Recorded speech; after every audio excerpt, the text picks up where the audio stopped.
everybody, this is Dr. Willow Ariella, wanting to share some things with you about the chapters 4, 5, and 6 for week 2. Lots of very interesting information. It's going to be difficult to choose some of the things to share with you in this video, but let's see. The things that I wanted to talk about, one was on page 124. We're talking about attitudes. In that figure 4.2, they're talking about the theory of planned behavior. And I think the research that they were discussing could relate to any subject we care about, like the environment or something like that. So not just they were talking about healthy lifestyle, but I think it could relate to any subject. So, you know, if you're interested in working with people, or, you know, being in some field where you want to help change attitudes, knowing about the theory of planned behavior can really help. Oh, I thought the information on the research on cheating was quite interesting. Hope you find it interesting as well too. That college students think cheating is wrong, but most of them did it. So that speaks volumes. Another one is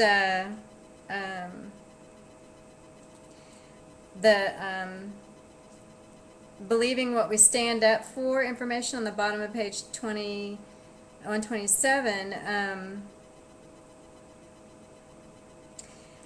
Oh, I wrote a note, now I can't read it. Oh, it's about a movie that I saw not too long ago, a documentary actually, called No Impact Man, and it was a documentary about this family who decided for a year to reduce all their consumption, and they even turned off their electricity for 6 months. But the man's wife was not too on board with the experiment, but later on she did.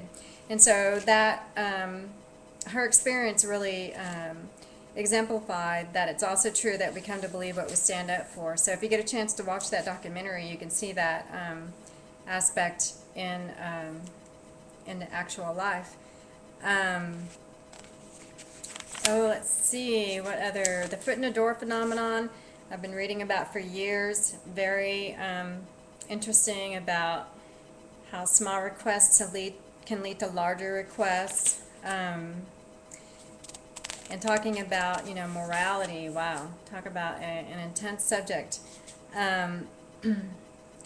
They mentioned gender inclusive language, and they're talking about you know, can we change morality by changing the laws, and we actually can. That's why we've had some of the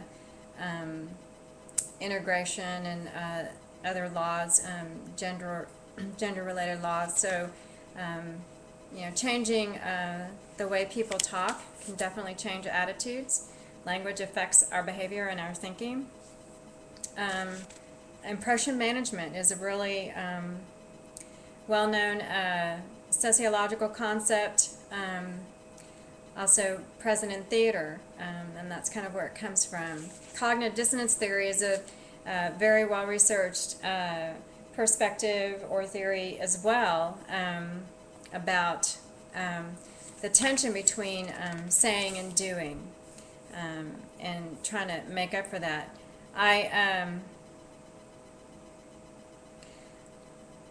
thought the little asterisk that Myers has on page 138 was really interesting, about the $20.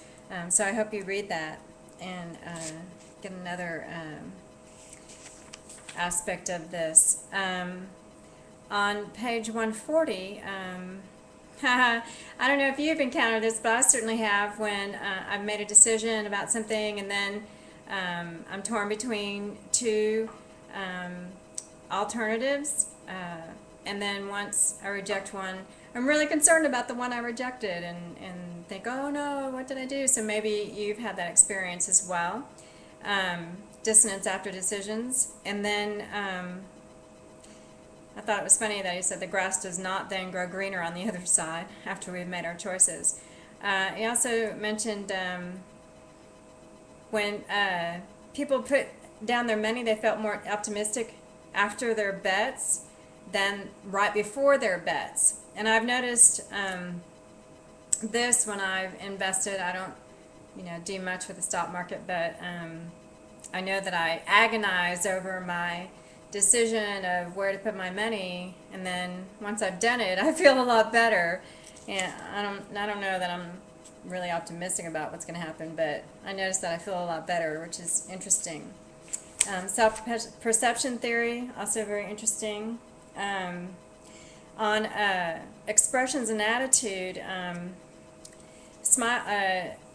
there's been a lot of research on this topic, working with people who have depression. So cognitive therapists have recognized that acting like we're happy can actually lead to happiness. So just by smiling, we can feel better. And then I thought the research on grimacing was amazing, as well as that picture at the top of page 143. The research on that, quite amazing. Oh, on page 144 they have the three pictures at the top, mimicry and emotional contagion. This actually relates to a,